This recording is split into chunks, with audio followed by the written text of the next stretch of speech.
Olá pessoal, sou o Tiago Cavalcante, vou apresentar um material de corretura e análise de complexidade de algoritmos da disciplina de Projeto e Análise de Algoritmos da UFAP do período letivo 2020.1, que é ministrado pelo professor Dr. Álvaro Sobrinho.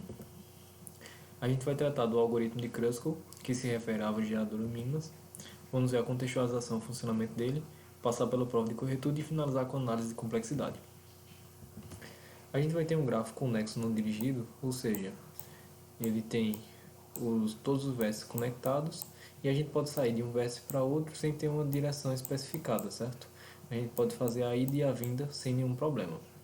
Cada aresta dessa a gente vai ter um W que vai especificar o custo para conectar o IV, né? W é nosso peso, e a gente vai representar esse grafo como G igual VE, onde V é o conjunto de vértices e E é o conjunto de arestas.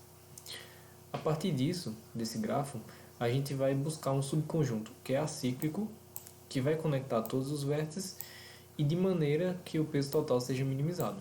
Ou seja, se a gente tem um grafo e um subconjunto acíclico, a gente tem uma árvore. Como ela conecta todos os vértices, ela vai ser geradora, certo? Porque a partir dela a gente vai poder gerar o grafo G, vai poder trazer ele de volta. E como o peso total foi minimizado, essa árvore geradora é dita mínima. Esse algoritmo é utilizado para conectar dois pontos de forma mais barata. Por exemplo, a gente teria vários componentes dentro de um circuito elétrico e a gente teria que passar um fio conectando eles, certo? Fazendo a interconexão. Ou então ligar vários roteadores em uma rede através de um cabo de fibra ótica.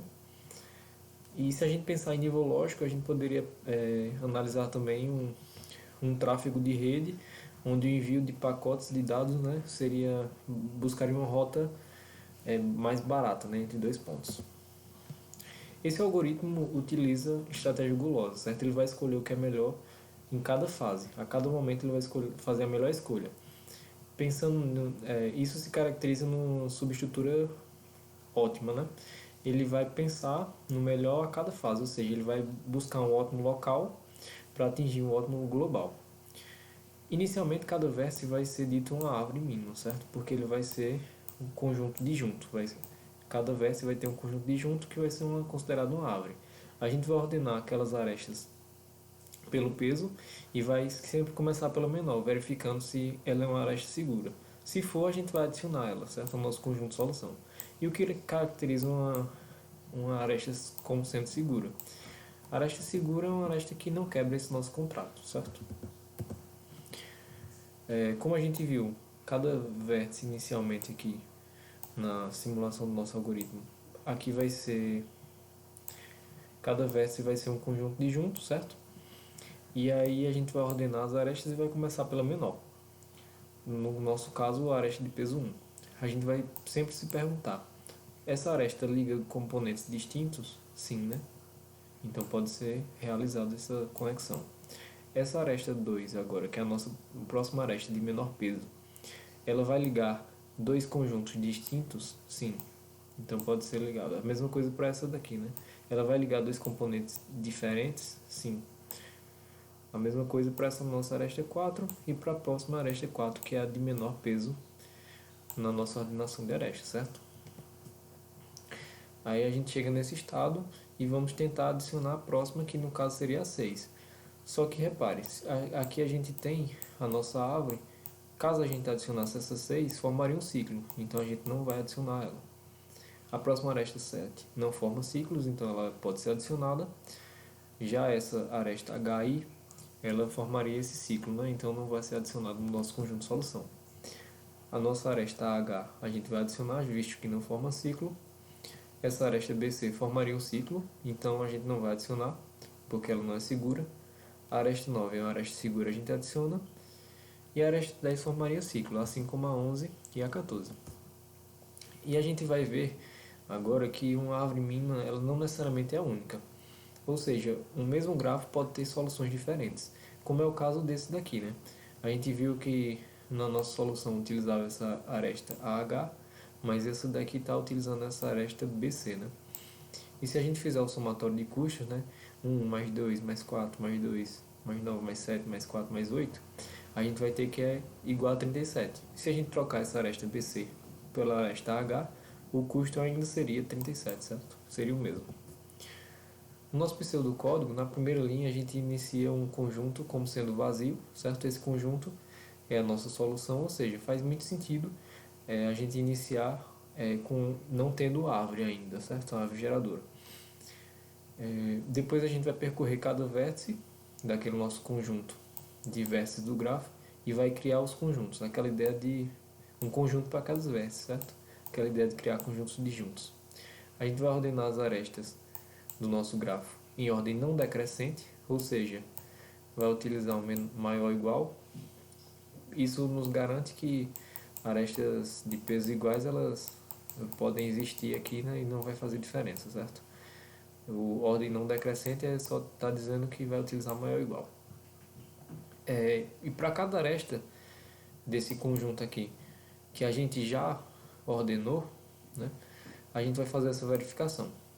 Caso essa verificação aqui do if seja positiva, a gente segue, né? E o que é que ele faz? Ele faz findSet U, é diferente de findSet V. O findSet retorna uma amostra daquele conjunto. Ele vai perguntar: o conjunto de U é diferente de V?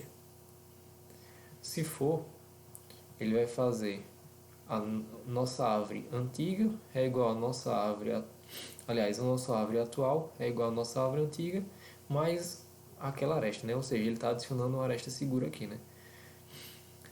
Ao nosso conjunto de solução, né? Ao nosso A. E depois ele vai fazer a união entre esses dois, né? O IV. Após isso, ele vem e retorna a nossa solução, certo? E a prova de corretude por indução matemática, a gente tem como pré-condição que a gente vai ter esse grafo como sendo não orientado, certo? Vai ser conexo, todos os vértices vão ser conectados e vai ter pesos. Onde V é o nosso conjunto de vértices e é o conjunto de arestas, como a gente já tinha discutido. A gente vai ter um array W, que é um array de pesos, que vai começar por 0, né, e vai até K. E esse K é o número de arestas menos 1, né?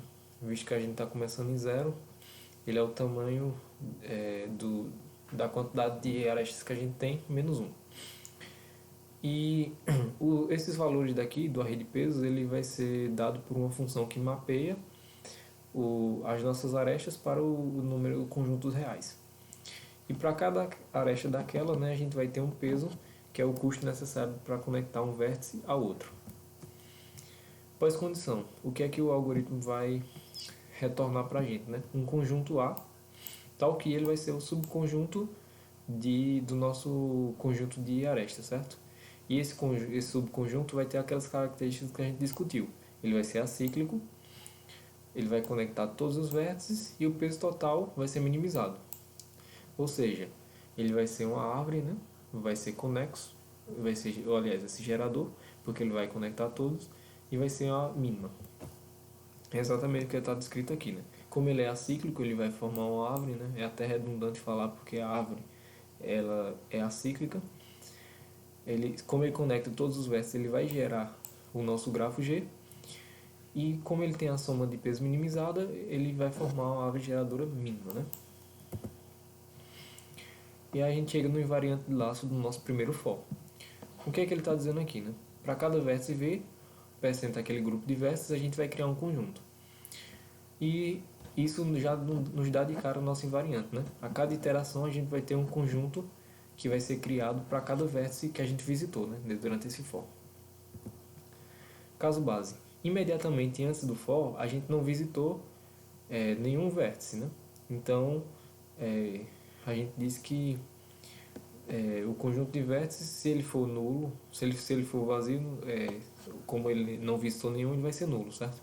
Então, o caso base aqui é isso.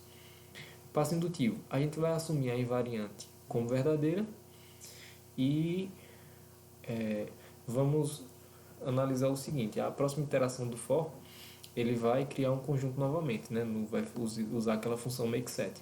Então, para qualquer tamanho do nosso grupo de vértices, ele vai criar um conjunto para aquele vértice, certo? Para cada vértice daquele. E para finalizar a nossa prova, né, da invariante de laço, a gente garante que todos os elementos vão ser alcançados, porque o for vai percorrer todos os elementos, né? Então ele vai todos os valores desse conjunto V G, ele vai ser assumido e vai ser criado um conjunto para cada vértice daquilo, né? Para cada valor do vértice. Para o nosso segundo for, a gente tem a invariante de laço seguinte, vamos dar uma analisada nele. Né? Ele vai percorrer todas as arestas que já foram ordenadas e vai fazer essa verificação. Né? Se findSet U for diferente do findSet V, lembrando, o findSet recupera uma amostra, né? Ele pega um representante daquele conjunto e vai verificar, né? Esse conjunto é diferente desse? Se for, a gente segue o algoritmo, né? Aqui. Então, a nossa segunda invariante quer dizer o seguinte, que a cada iteração a gente vai ter uma árvore geradora mínima que estende a anterior, que é exatamente o que essa linha 7 está fazendo aqui, né? A nossa árvore atual é igual à nossa árvore antiga, mais a aresta segura que está sendo adicionada, né? Ou seja, a árvore atual sempre vai estender a árvore anterior. E aqui só para formalizar, né, a gente tem um conjunto de arestas que vai estar ordenado, né, que é subconjunto da nossa árvore para alguma árvore geradora mínima, né? Ou seja, antes de cada iteração, o nosso AI vai ser um subconjunto de alguma árvore geradora mínima, né? Ele vai ser subconjunto da solução. Caso base, a gente tem logo antes do algoritmo, né, a gente tem que A é inicializado como vazio, certo? E o vazio é subconjunto de qualquer conjunto, logo ele é subconjunto de G, certo? Como o vazio é subconjunto de G e o vazio é igual a é subconjunto de G, então a gente tem nosso caso base provado, certo? Hipótese de indução, a gente vai supor que a invariante é verdadeira. O que a gente quer provar? Que a árvore é geradora, ou seja, que ela possui todos os vértices. E lembrando, se ela é árvore, ela é acíclica.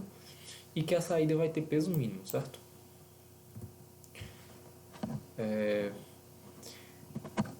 A gente tem que o algoritmo vai adicionar uma aresta sempre que um vértice ainda não estiver na árvore. Ou seja, cada vértice ele vai possuir uma aresta na árvore. Então, se cada vértice possui uma aresta na árvore, ela vai ser geradora, certo? Porque ele não vai deixar nenhum vértice de fora. Então ela vai ser geradora. Como cada vértice vai possuir uma aresta na árvore, né, a gente tem que ele é conexo. Ele vai ser todo conectado. E como essa conexão ocorre, né, cada aresta conectada vai reduzir o número de árvores naquela floresta, né?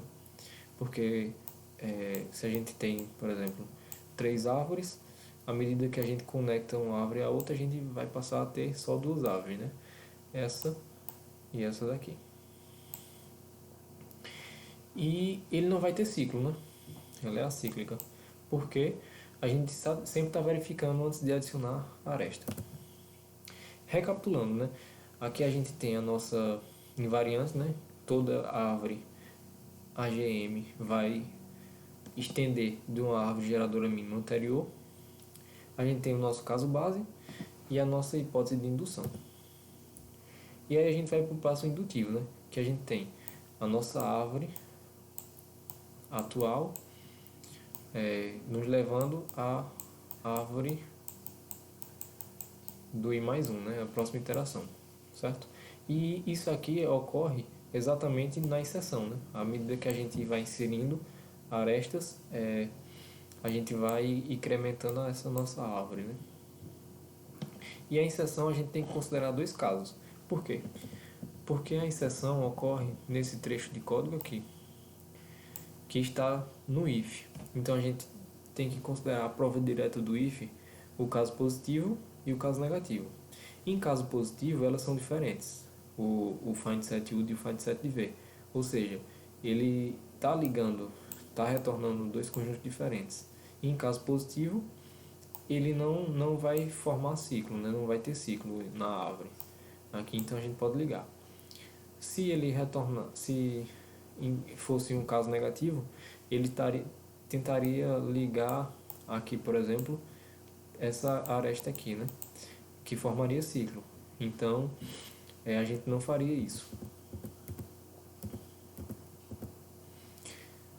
A gente deve considerar os dois casos porque é a prova direta do if, né?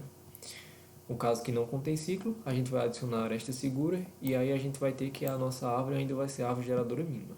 E se contém ciclo, a gente não satisfaz o algoritmo, então não vai adicionar ela, certo? No caso de não conter ciclo, a nossa próxima aresta, se ela tiver no nosso conjunto solução, né, no conjunto esperado, então a nossa árvore vai ser a árvore geradora mínima ainda, né, nossa próxima árvore, da próxima iteração. Contém ciclo, é o caso que a gente vai analisar agora. Como a árvore antiga, né, a nossa árvore atual é uma árvore geradora mínima, a gente não vai adicionar essa aresta que formaria um ciclo e vamos partir para a próxima, certo? Como a gente já ordenou o grupo de arestas, a próxima aresta vai ser a próxima que tem o menor custo. Então a gente vai repetir esse processo de verificação, certo? Até que a gente chegue no final do for, né? E a cada iteração do for, a gente tem que, se esse find set é diferente do find set de V, a gente vai atualizar, né? A árvore. A gente vai pegar a árvore nova, né? A atual do nosso passo atual de iteração é igual à árvore antiga, mais a aresta que a gente viu que é segura, né? Se não, né? Se eles forem iguais, né? O mesmo conjunto, A vai permanecer inalterado. E como ele era uma árvore geradora mínima antes de tentar adicionar uma aresta que forma um ciclo, ele vai permanecer sendo uma árvore geradora mínima. E ao final do laço, o nosso A vai conter todas as arestas do nosso conjunto de solução, né? Ele vai ser uma árvore geradora mínima. Finalização, a gente vai provar que por raciocínio indutivo, que esse for acaba, né? E por observação a gente vê que, independente do tamanho de E, vai ser um tamanho finito, né, do nosso grupo de arestas, elas vão ser alcançadas pelo nosso for, né, já que ele vai incrementando, o algoritmo vai ser finalizado e a pós-condição vai ser respeitada. E aí a gente vai para a análise de complexidade desse algoritmo. Na primeira linha a gente tem a criação de um conjunto, né, uma atribuição ao vazio, de vazio ao conjunto, então a gente vai ter um custo constante C1 que vai ser O de 1, certo? E a gente vai fazer isso uma vez. Aqui a gente tem um for que vai ser percorrido V mais uma vez, né, já que ele vai percorrer cada vértice e precisa de mais uma iteração para poder quebrar a condição do vértice e sair do for, né? Vai ser percorrido V mais uma vez. Para cada conjunto desse, cada V, a gente vai criar um conjunto a partir da função makeSet, ou seja, a gente vai executar V vezes com custo O de 1, certo? Considerando também aqui o custo do for, né? Para ordenar as arestas em ordem não decrescente, a gente vai ter um custo C3, e que equivale a ON log de N, né? Porque é o custo da ordenação, né? Por exemplo, o merge sort. E ele vai ser feito E vezes, certo? No caso, a ordenação, o nosso N é igual a E, certo? Para cada aresta, a gente vai percorrer, né? Vai fazer essa verificação. E aí esse trecho aqui, ele tem um custo 4 de O log de V, e vai ser feito E vezes, né? Já que ele está dentro do for, e o for vai ser executado E mais 1. Pela análise assintótica, a gente está tirando esse mais 1, tanto desse for quanto desse outro, certo? E ao final a gente retornaria A com o custo C5 constante, né? O de 1, que também vamos ignorar agora, porque como é uma constante, a gente vai fazer isso, né? Vai ignorar, vai ser irrelevante para o funcionamento da análise. E aí a gente tem a complexidade geral como C1 vezes 1 mais C2 vezes V, mais C3 vezes E, mais C4 vezes E, mais aquelas constantes que já foram cortadas, certo? Aí a gente tem C1 como sendo O de 1, C2 como sendo O de 1 também, C3 é O n log de N, vezes esse E, né, aqui, C4 é O log de V, vezes E. E aí a gente tem que esse 1 aqui pode cortar, né? O de 1 vezes V vai virar O de V. Esse N, como eu já falei, é o nosso E, então vira O E log de E, porque ele está ordenando aquele grupo de arestas. E como a gente vai ver aqui, o valor de E pode ser no máximo V ao quadrado, que se torna O de V ao quadrado, nosso custo. E aí a gente aplica as propriedades de logaritmos e chega que o log de E é igual a O 2 log de V. Pela análise assintótica, a gente pode tirar esse 2 também e chegamos em O log de V. Então esse O log de E, na verdade, é igual a O log de E. Aliás, de V. A gente pode dizer que aqui esse log de V vira um E. Então a gente vai ter que esse O de 1 vai ser cortado pela nossa análise assintótica, vai sobrar O de V mais duas vezes O de E log de E, certo? E aí pela análise assintótica a gente pode cortar esse custo também e essa constante e fica O de E log de E, que é igual a Big O de V log de V. Aqui são as referências que eu utilizei, né? Principalmente o livro do Cormen, e tem alguns materiais na internet também que eu utilizei para fazer essa apresentação. Espero ter contribuído em alguma coisa e obrigado por assistir.